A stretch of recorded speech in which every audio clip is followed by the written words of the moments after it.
नमस्कार साथियों, आप सभी लोगों का स्वागत है। साथियों, जैसा कि आप सभी को पता है कि आज बिहार विधानसभा में विजय कुमार चौधरी के द्वारा बजट प्रस्तुत किया गया। साथियों, हम सभी 7वें चरण के अभ्यर्थी टकटकी लगाए हुए थे कि हमारे विज्ञप्ति के लिए आखिर क्या हो रहा है। ऐसे में साथियों, जो भी बजट सत्र में विजय कुमार चौधरी ने बजट पर बातें कही हैं, इसका PDF आ चुका है।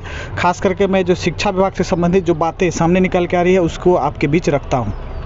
कुल मिलाकर के 106 पेज में जो है पूरा बजट सत्र का सारा चीज़ दिया हुआ है, लेकिन जो शिक्षा विभाग से संबंधित बातें हैं वह 6 नंबर पृष्ठ पर है। साथियों, मैं आपको 6 नंबर पृष्ठ पर ले चलता हूं, वहां से क्लियर होगा प्राथमिक बहाली और उच्च माध्यमिक बहाली पर क्या बातें निकल कर आ रही हैं। साथियों, यहाँ पर देख सकते हैं सरकारी नियोजन नियुक्ति को लेकर के जो भी चीज़ें हैं, सरकार जो नियुक्ति करना चाहती है वो इन्हीं में दिया हुआ है। आप देख सकते हैं, अगर प्राथमिक की बात करें तो यहाँ पर आप देख सकते हैं कि राज्य के प्रारंभिक विद्यालयों में 90,762 विज्ञापित पदों के विरुद्ध 42,000 शिक्षकों की नियुक्ति की गई है। शेष लगभग जो है कही जा रही है कि 48,762 पदों पर नियुक्ति प्रक्रिया अधीन है। यानी कि ये जो बातें हो रही है साथियों, ये छठे चरण की बातें हो रही है कि छठे चरण में 90,762 पदों के लिए विज्ञापित किया गया था विज्ञापन, और उसमें 42,000 पद भरे हैं और उनमें शेष 48,000 पद रह गए हैं।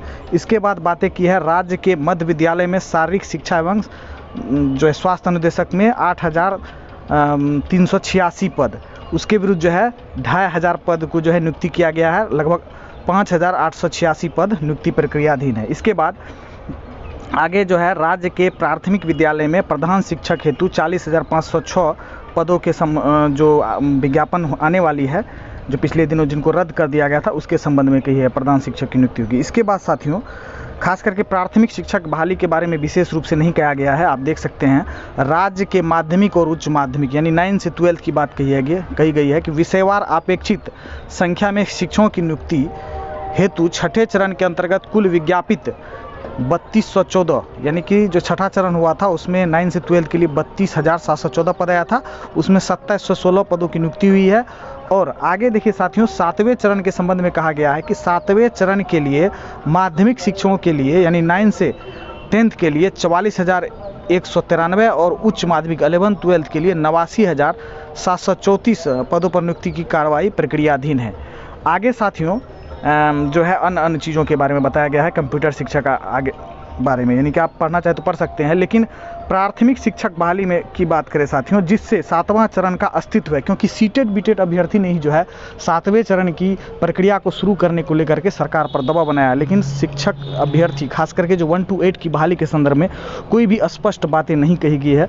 खास करके आप 9 से 12 की देखेंगे तो 7वें चरण के संबंध में स्पष्ट लिखा गया है कि 7वें चरण में माध्यमिक के लिए 44,193 और उच्च माध्यमिक के लिए 89,734 पदों पर नियुक्ति की जाएगी। लेकिन प्राथमिक में सिर्फ यही कहा गया है कि 48,762 पद बचे हुए हैं जो प्रक्रियाधीन है छठे चरण की। अब साथियों, मैं पूछना चाहता हूं आप सभी से, जो कह रहे थे कि लगातार जो आंदोलन को असफल करने की कोशिश कर रहे थे कि हम आंदोलन में नहीं जाएंगे, बहाली आ ही रही है, तो अब देखिए कहाँ है आपकी प्राथमिक की बहाली। तो आप यह समझ जाएं कि आपकी बहाली राजनीति का पूरा रूप से शिकार हो चुकी है। यह सरकार चाह रही है कि हम 9 से 12 की विज्ञप्ति पहले दें, इसके बाद उसकी प्रक्रिया पूरी कराएं, इसके बाद 2024 या 25 में आपको 1 to 8 की बहाली देखने के लिए मिलेगी, ऐसा सरकार का सोचना है। इसलिए आप सब तय करें कि आप प्राथमिक अभ्यर्थियों को 1 to 8 की बहाली के लिए क्या करना है।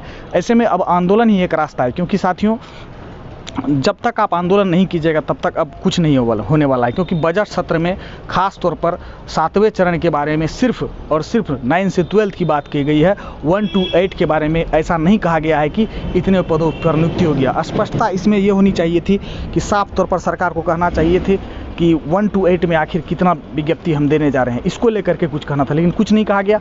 इसलिए आप समझे कि आपकी लड़ाई लंबी होती जा रही है।